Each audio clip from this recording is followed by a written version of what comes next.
있지만은 주님을 바라보고 주님을 의지하고 어려운 가운데서 기뻐하고 즐거워하며 찬양하며 나아갈 수 있는 하나님의 백성들이 되게 하여 주시옵소서. 오늘 순 참기름 같은 복음이라는 제목을 가지고 말씀을 증거하기를 원합니다. 대언하기를 원합니다. 성령 하나님께서 준비할 때 함께 하셨던 성령님께서 이 시간 전할 때 함께 하여 주셔서 듣는 자 전하는 자가 한 영 한 믿음 한 소망 안에서 하나님의 말씀을 잘 깨닫고 승리하고 복을 누리는 복된 인생 되게 하옵소서. 예수님의 이름으로 감사하며 기도 올리옵나이다. 아멘. 할렐루야. 영상 하나 준비해 주시고요. 띄워주시면 감사하겠어요.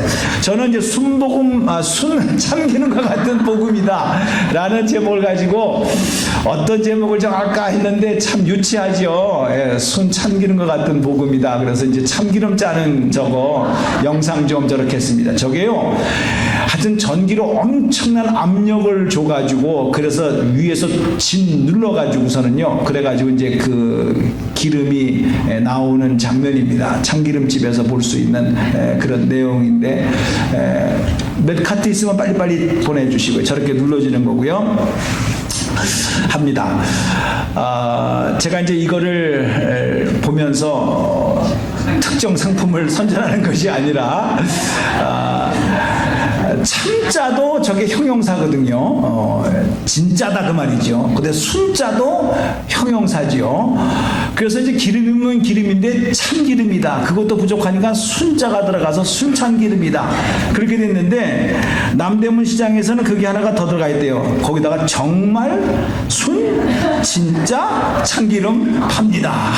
이렇게 써붙인 것을 누가 봤대요. 근데 왜 이렇게 됐느냐라는 것은 너무나도 잘 알지요. 참기름이 너무나 가짜가 많기 때문에. 그래서 이제 그렇게 참기름만 가지고는 믿을 수가 없다. 그래서 순자를 집어넣자. 순자 가지고도 믿을 수 없다. 정말이란 말을 집어넣자.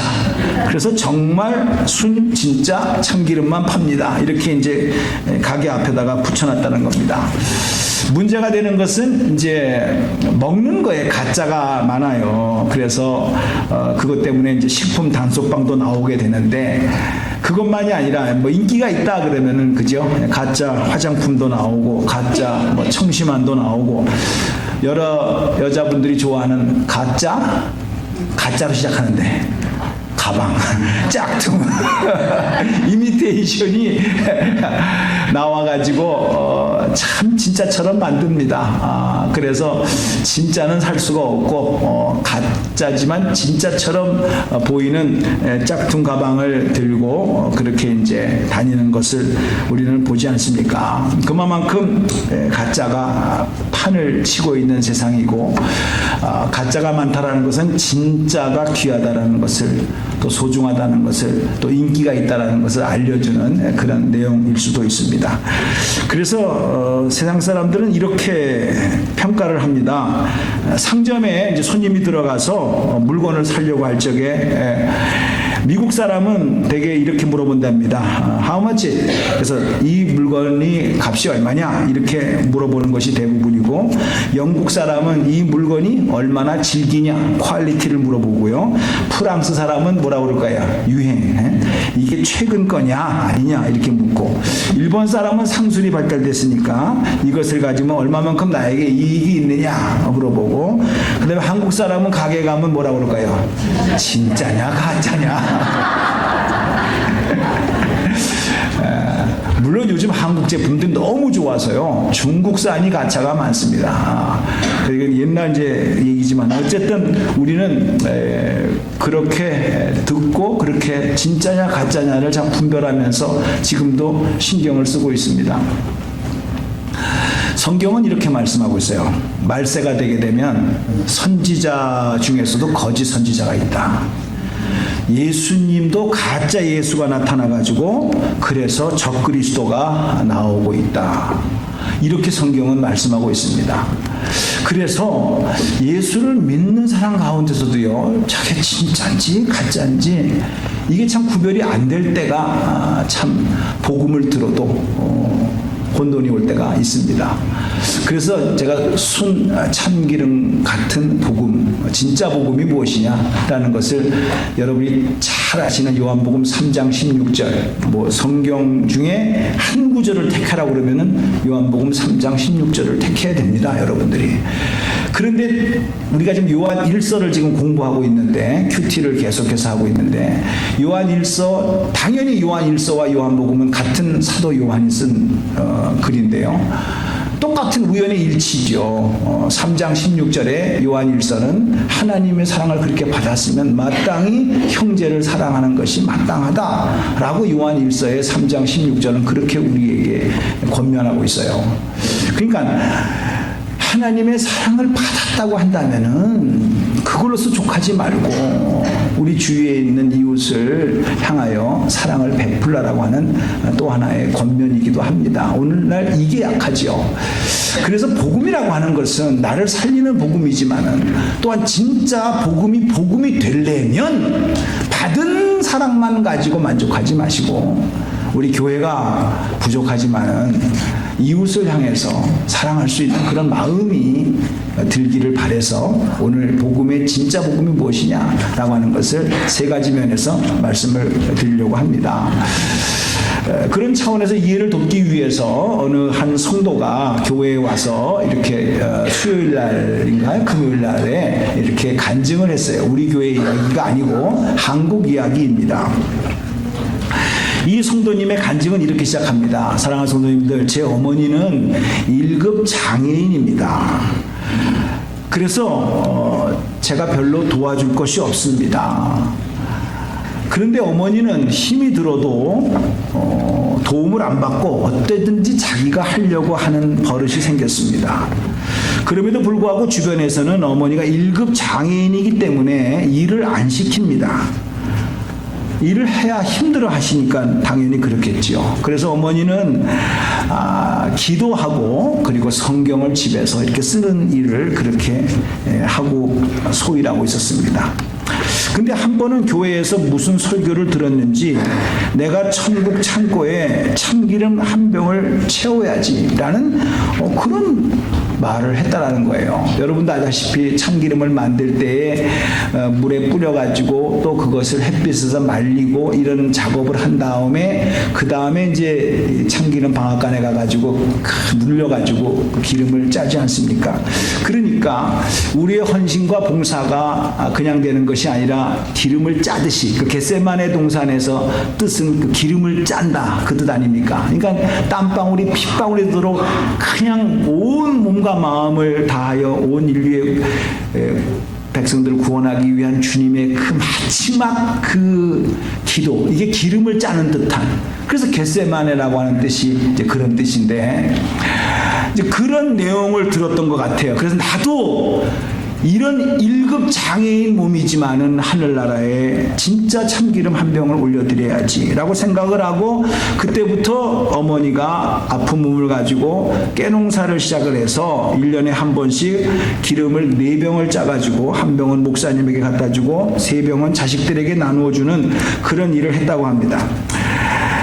몸이 이제 점점 약해지고 그리고 움직일 수가 없을 때 어머니는 깨 농사를 직접 할 수가 없어서 깨 농사를 하고 있는 사람한테 가서 직접 깨를 사가지고 그래가지고 방앗간에 가서 깨 짜는 것을 지켜보고 앉아 있었다고 합니다. 근데 어머니가 그 참기름이 나올 때까지 끝까지 앉아 있는 것은 한 번 이런 경험이 있었답니다. 그 방앗간 주인이 중국산으로 바꿔치기를 해가지고 그래서 분명히 자기가 국산 참기름 깨를 갖다 줬는데 그게 맛이 달랐더라는 것을 경험을 해가지고 끝까지 자기 눈으로 확인을 하고 그래서 순 한국산 참기름을 가져갈 수가 있는 그런 일을 했다고 해요. 근데 어머니가 돌아가셨대요. 그래서 진짜 이제 오리지널 국산 참기름을 언제 먹을 수 있을지 모르겠다고 그렇게 얘기를 하면서 끝났으면 되는데 마지막 결론이 이거였어요. 오늘날 성경에서 말씀하는 순수한 복음을 듣고 행하는 사도행전에 나오는 초대교회와 같은 모습을 오늘은 참 보기 힘듭니다. 이렇게 말씀을 끝냈다고 해요. 오늘날 우리가 뉴스를 통해서 교회 안에서 들리는 소리나 교회 바깥에서 교회를 향하여 하는 소리나 들어보면 우리도 참 답답하고 어느 정도 우리가 맞아, 이렇게 살면 안 되는데, 이렇게 하는 건 아닌데 라는 것을 인정할 수밖에 없는 일들이 벌어지고 있습니다. 실제로 지금은 은퇴했고 나이가 90이 넘은 신학자 교수인 유동식 교수님은 이제 은퇴를 하고 나서 집에 있으면서 기자가 와서 지금 이 시대의 복음을 어떻게 생각하시고 이 시대의 흐름을 어떻게 보십니까? 라고 인터뷰를 하는데 참 정복을 찌르는 말을 했어요. 오늘날 교회가 복음을 전하지 않고 복음을 가지고 장사를 하려고 그런다. 이런 말을 했어요. 근데 하나님은 장사한 적이 없다 이거야.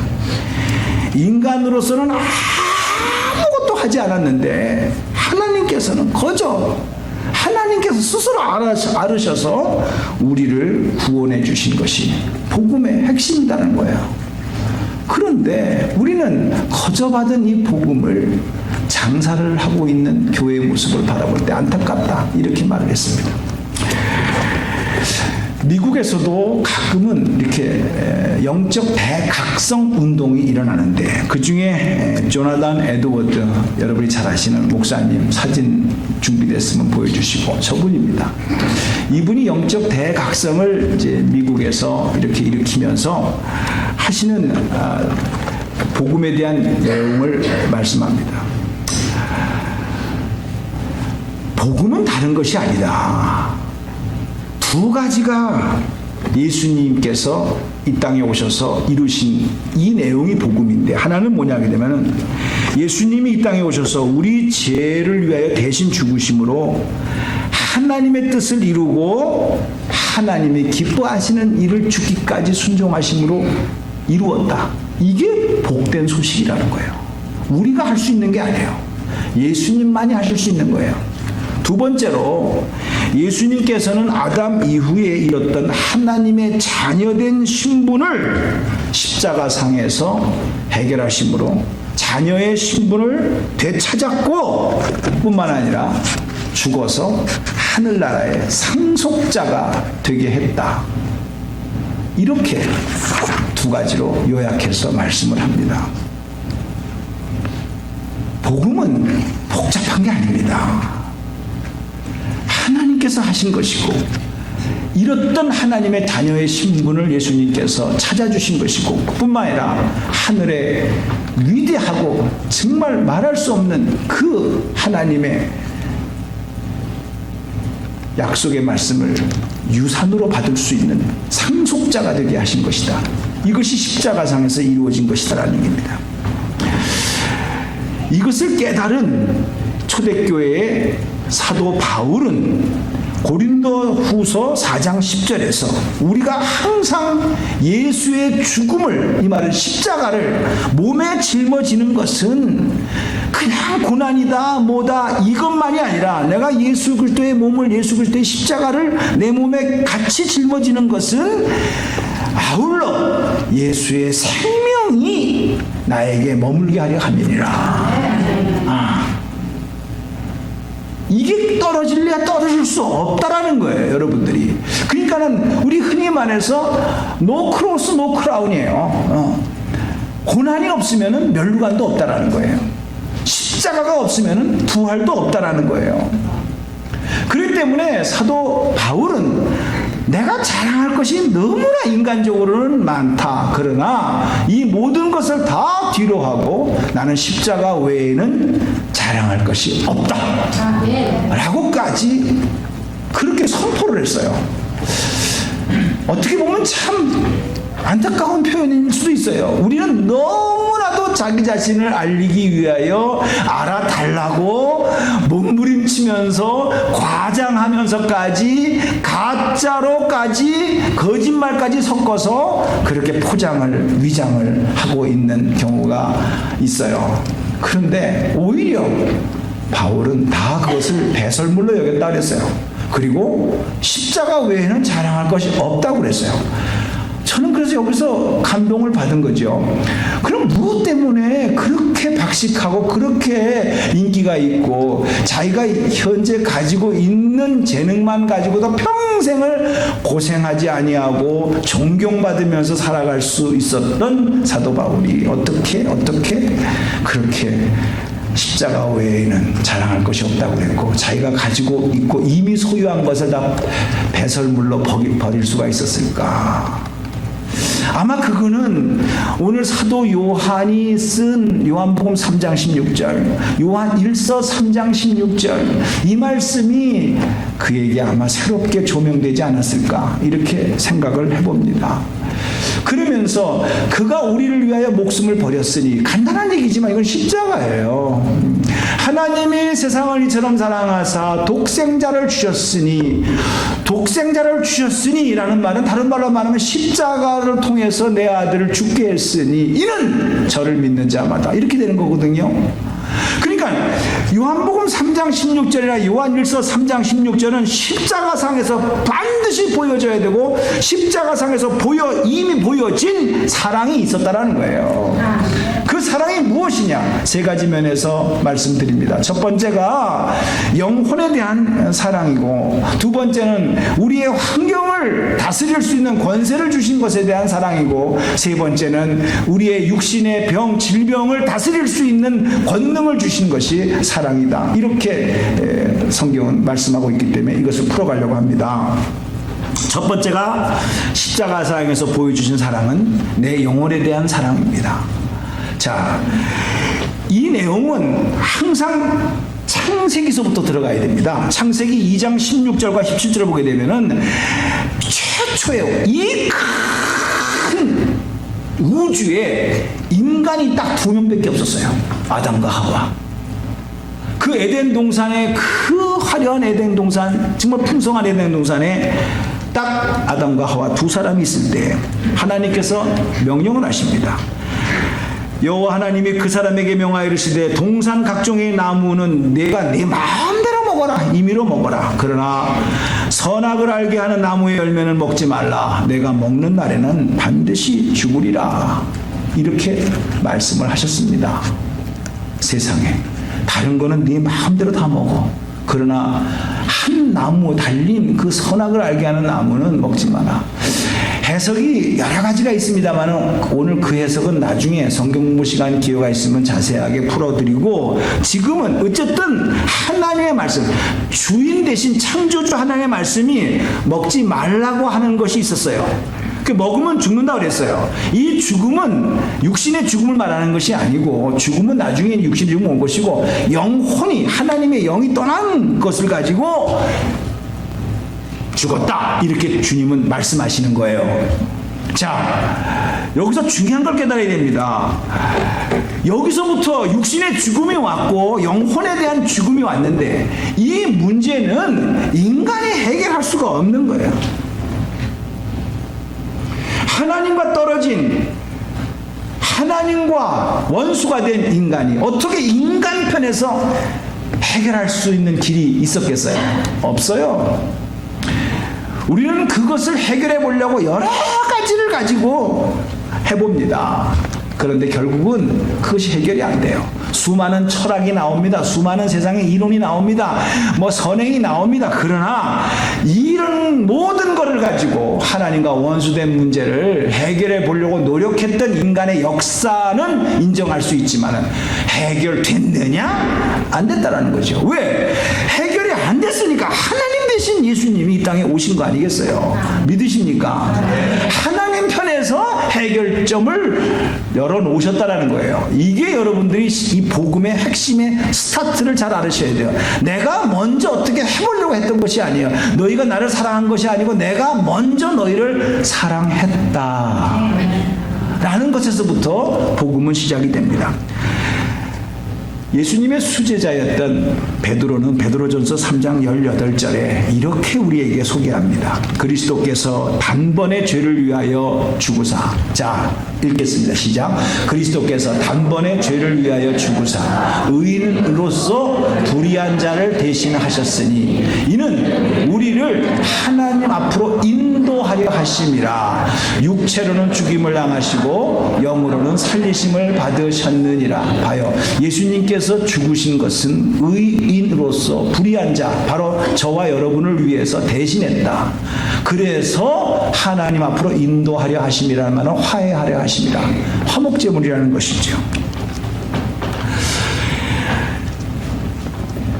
시카고에 두 번의 불이 있었다고 여러분 아시죠? 한 번은 실질적으로 시카고 전체가, 전 도시가 불이 나서 다 타버렸습니다.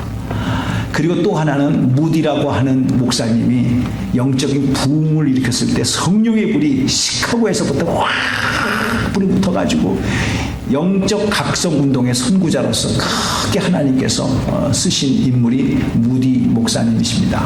그래서 무디 바이블 인스티튜트라고 해서 지금도 열심히 복음 전하고 있는 기관이 있고, 이 무디 목사님이 복음의 열정을 가지고 이제 온 5대양 6대주를 다니는 과정에서 영국을 방문했어요. 그래가지고 영국에서 이제 스코틀랜드에서 복음을 확 증거하고 있는 과정에 그 메시지가 너무너무 와 닿아가지고 이런 식이죠. 한 성도님 중에 한 여자 성도님이 벌떡 일어나서 강대상 앞으로 탁 나와서 무릎을 꿇으면서 목사님 말씀이 맞다고 한다면 정말 내 모습 이대로, 부족한 모습 이대로 우리 하나님께서 나를 용서하시고 받아주시는 거 맞습니까? 라면서 예배 시간에 그렇게 여쭤오는 거예요. 그때 무디 목사님이 돌아온 탕자 잘 아시잖아요. 누가복음 15장에 나오는 그 아들의 이야기를 설명해 주시면서 모든 것을 받아주시고 용서하시고 금가락지를 끼워주시고 옷을 입혀주시고 그러면서 살찐 송아지를 잡아서 파티를 해주신다라고 하는 그런 장면을 자세하게 설명하면서 위로와 소망을 줬어요. 그러니까 그 소녀가 기쁨과 감격과 용서함을 받았다고 하는 그 확신 속에서 할렐루야 하면서 그냥 감격의 기도를 막 이 자리에서 하고 있는 거예요. 울면서. 그때 이쪽에 이제 성가대가 있었던 거 아닙니까? 그 성가대에서 사역을 하고 있던 해밀턴이라는 여자분이 있었어요. 그 여자분이, 그 여인이 그냥 감격하면서 눈물을 흘리면서 기도하는 그 내용의 소리를 들으면서 성가대에 앉아서 작사를 한 겁니다. 작사. 시를 쓴 거죠. 나 주의 도움 받고자 주 예수님께 빕니다. 그 구원 허락하시사 날 받으옵소서. 내 모습 이대로 주 받으옵소서. 날 위해 돌아가신 주 날 받으옵소서.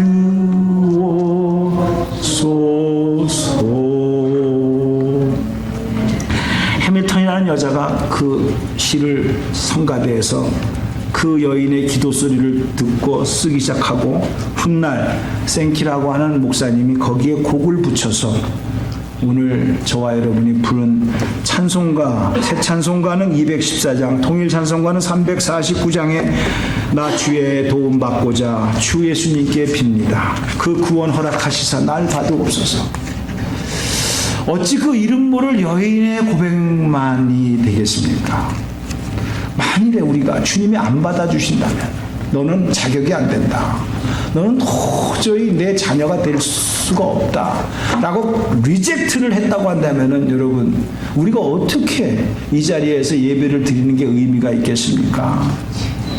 예수님께서 십자가상에서 몸 찢기시고 그리고 피 흘리시고 은혜로 단번에 한 번에 어쩌다가 아니라 영원토록 지속될 그 보혈의 피의 능력을, 죄의 용서함을, 죄를 졌음에도 불구하고 버림받아야 마땅함에도 불구하고 주님께서 주의 이름을 부르는 자에게 한량없이 대문을 활짝 열어두시니 우리의 마음을 열어주시고 우리를 맞아주시는 주님의 마음, 이것이 가장 기쁜 소식이요 복음의 핵심이라는 사실을 믿으시기 바랍니다.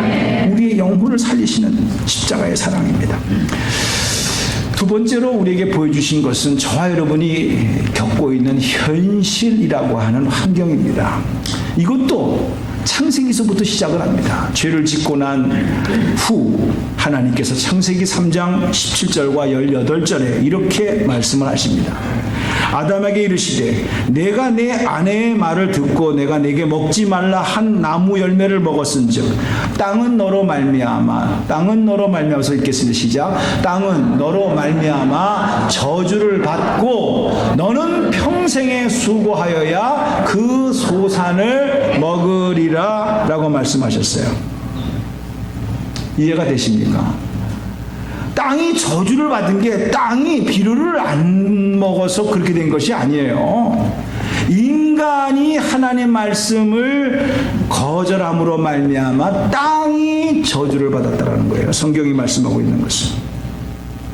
그래서 그때부터 저주를 받은 땅에서 가시덩굴이 나오고 엉겅퀴가 나왔다라는 성경의 말씀입니다.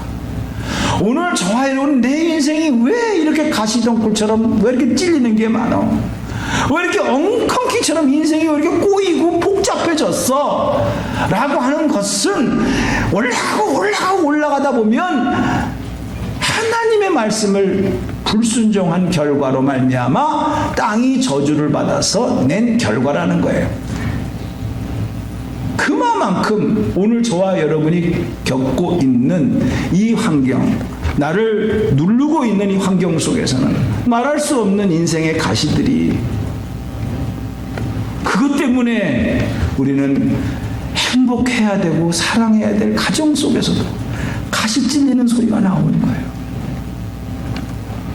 서로 인간관계성 속에서 서로 의사소통이 잘 돼야 됨에도 불구하고 오해와 시기와 질투 속에서 엉켜져가지고 그래서 우리가 무슨 말을 듣더라도 바로 들리는 것이 아니라 꼬여서 들리게 되고 저 말에 무슨 또 속셈이 있을까 이것을까지 파악하려고 하는 복잡한 이런 상황 속에서 우리 놓여 있을 때가 있다는 거예요. 우리가 워낙 그렇게 살다 보니까 복음을 듣더라도 야 저게 맞아? 이렇게 되는 거예요. 가시와 엉겅퀴. 여러분의 인생 속에 가시는 무엇이고 엉겅퀴는 무엇입니까? 오직 했으면은 우리 주님께서 이 땅에 오셔가지고 참 귀한 말씀 중에 한마디가 수고하고 무거운 짐진 자들아. 그게 가시와 엉겅퀴 속에서 헤매고 있는 우리 인생을 향해서 주시는 메시지예요. 다 내게로 오라. I'll give you rest. 이렇게 말씀해주고 있는 거예요. 당신은 주님의 그 사랑의 손길 앞에 십자가에서 이미 이루시고 완성하시고 그래서 불러주시는 그 초청장 앞에 여러분이 가기만 하면 되는데 내가 수고해야 내가 애써야 내 가시를 제거할 수 있다 내 엉겅퀴를 제거할 수 있다라고 여전히 자기 방법을 고집하면서 해결하려고 하는 모습은 없습니까? 라는 질문일 수도 있다는 거예요. 우리 주님은 성경대로 말씀대로 하게 한다면은 이렇게 말씀하십니다. 고린도후서 8장 9절에 참 귀한 말씀입니다. 고린도후서 8장 9절에 예수님께서 부요하셨는데 부요한 것을 버리시고 당신을 위하여 가난하게 되심은 당신이 가난한 자를 바꿔서 부요하게 하려 하심이라. 참 여러분 이 말씀 믿으십니까? 한 번 더 읽겠습니다. 시작. 우리 주 예수 그리스도의 은혜를 너희가 알거니와 부요하신 이로써 너희를 위하여 가난하게 되심은 그의 가난함으로 말미암아 너희를 바로 당신을 부요하게 하려 하심이라. 조금 더 깊게 나가면 부요가 뭐냐? 물질적인 부요냐, 정신적인 부요냐, 마음의 부요냐 여러 가지로 해석이 있을 수가 있겠습니다만 어쨌든 그것이 물질이든 마음이든 뭐 생각이든 상관없어요. 당신이 지금 가시와 엉겅퀴로 인하여 괴로워하고 있는 해결할 수 있는 방법은 예수님밖에 없다라는 거예요. 그분이 부요롭게 회복케 한다는 말은 회복시켜 주신다는 사실을 믿으시기 바랍니다. 결국에 가서는 우리의 모든 환경을 뛰어넘어 나중에 하나님께서 친히 사람으로 짓지 아니하시고 하나님이 친히 지으신 하나님의 나라 천국이 있다는 사실을 믿으시기 바랍니다. 이 자리가 예비되어져 있어요. 이미 완성되어졌어요.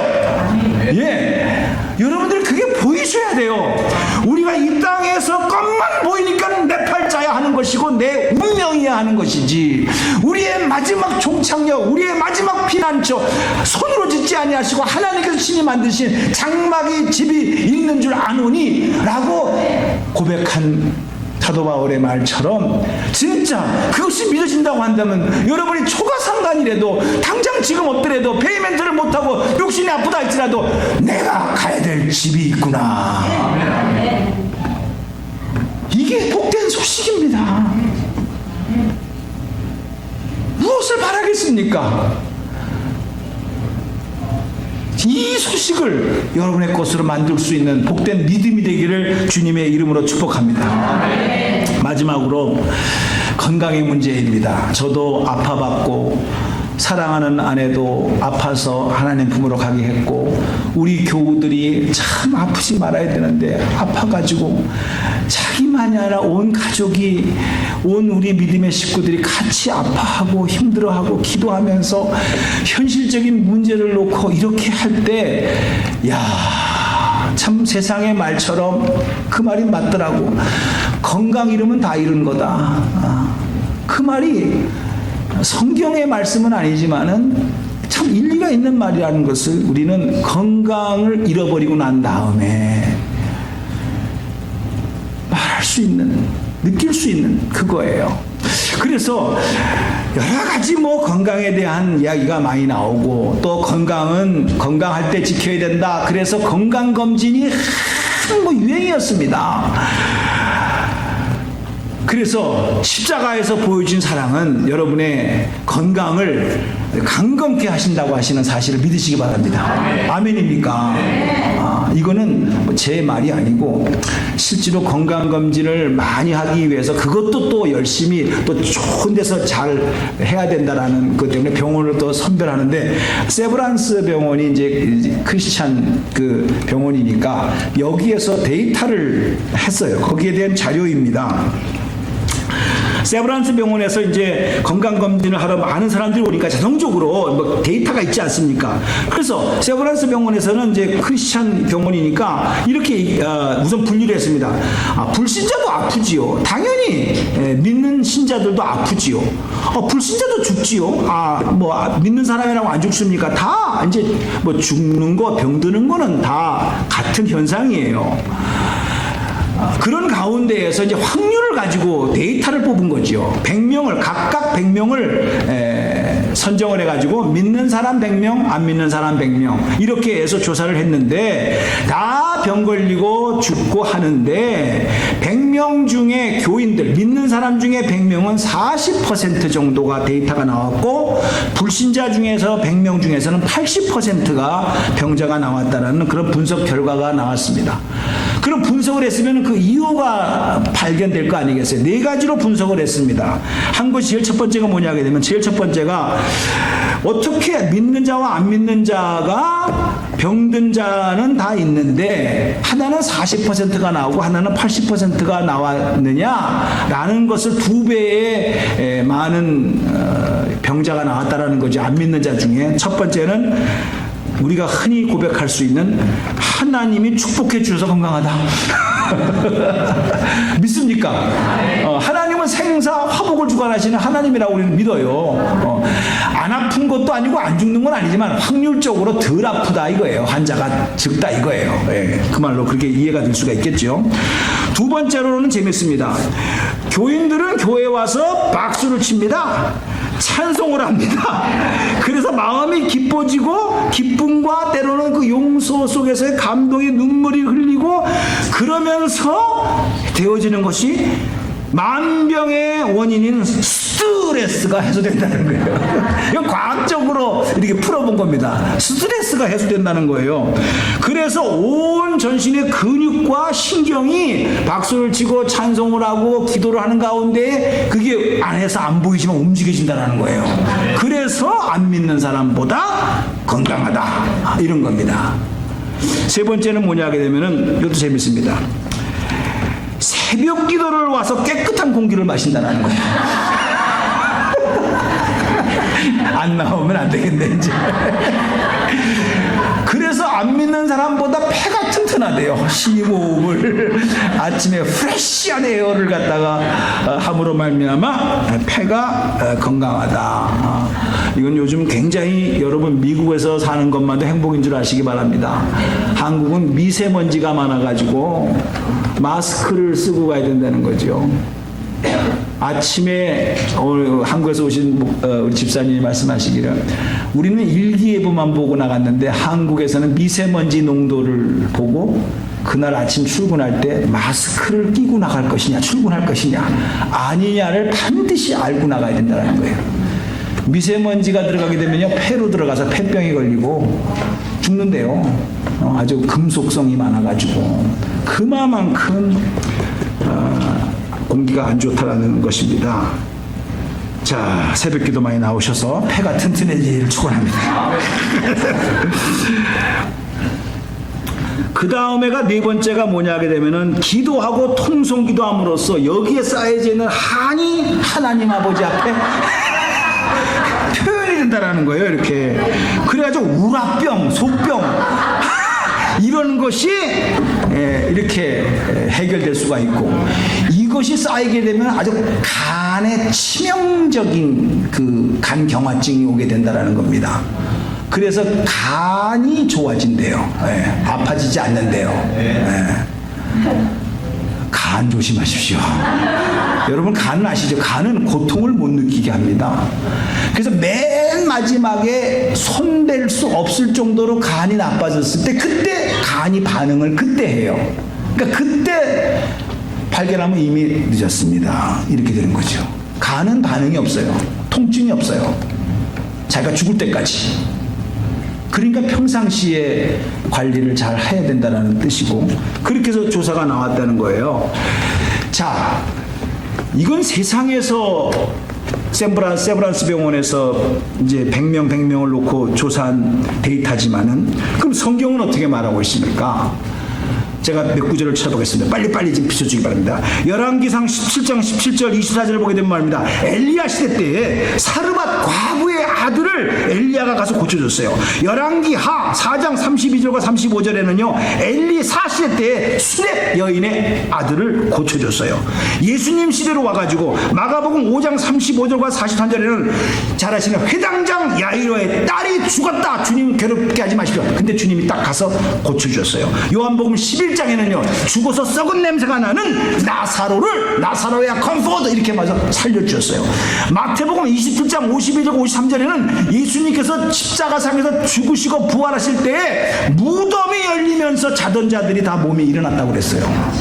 아멘입니까? 제 얘기입니까? 성경 얘기입니까?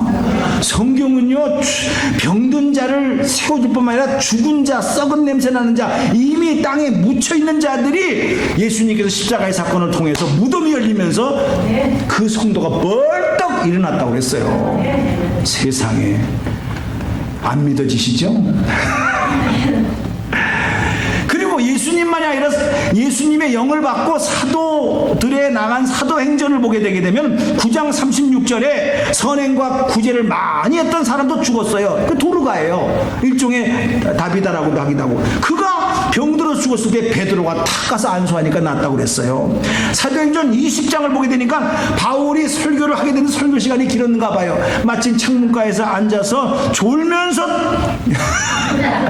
설교를 듣다가 떨어졌네 유두고가. 그래가지고 걱정하지 마라. 그래가지고 사도 바울이 안수해줘가지고 유두고가 다시 살아났다라고 성경은 말씀하고 있어요. 사랑하는 성도님들, 저도 아파봤고 아프신 분들을 위해서 기도를 하지만 아플 때는요 참 힘들어요. 실제로 왜? 고통이 오니까. 그러나 제가 깨달은 것이 있어요. 따라서 합시다. 예수 안에 있는 자는 못 고칠 병이 없다. 믿습니까? 반드시 믿으셔야 돼요. 제가 왜 이거를 자신있게 선포하냐게 되면은 우리가 살아서 난 것을 봤느냐 아니면은 하나님께서 부르셔가지고 하늘나라에 예수 안에 있는 자는 못 고칠 병이 없다 그랬으니까 하늘나라에 가게 되면 신령한 몸이 되어져서 가장 아름다운 모습으로 바뀌어질 줄로 믿습니다. 성경의 약속이에요. 그러므로 아무리 죽을 병이 불치의 병이 걸렸다 할지라도 하늘나라에 예수 안에 있는 자가 가게 되면 완벽한 몸과 신령한 몸이 될 줄로 믿습니다. 문제는 살아생전에 내가 고쳐짐 받은 것을 받느냐 못 받느냐 그 차이지, 예수 안에 있는 자에게는 못 고칠 질병이 하나도 없다는 것을 확신하시기를 바랍니다. 제가 이 말씀을 깨닫는 순간에 진짜 자유했어요. 진짜로. 예.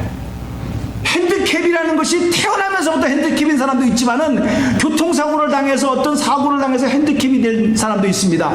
그 사람이 하늘나라에 가가지고 여전히 핸디캡으로 있을까요? 생각을 해보세요. 완벽한 몸으로 회복됩니다. 믿으세요. 못 고칠 질병이 정말 없다라는 거예요. 예수 안에 있는 자에게는. 단지 내가 살아서 보면은 땡큐지만은 살아서 못 본다 할지라도 하늘나라에 가서 완벽한 몸으로 변화되어진 사실을 믿으시기 바랍니다. 그래서 예수님께서 마태복음 22장 30절에 말합니다. 마가복음 12장 25절에 말합니다. 부활 때에는 장가도 시집도 아니하고 하늘의 천사와 같은 존재가 된다. 하나님의 말씀입니다. 여러분들이 하늘의 천사와 같은 모습으로 바뀌어진다라고 성경은 말씀하고 있고 약속하고 있습니다.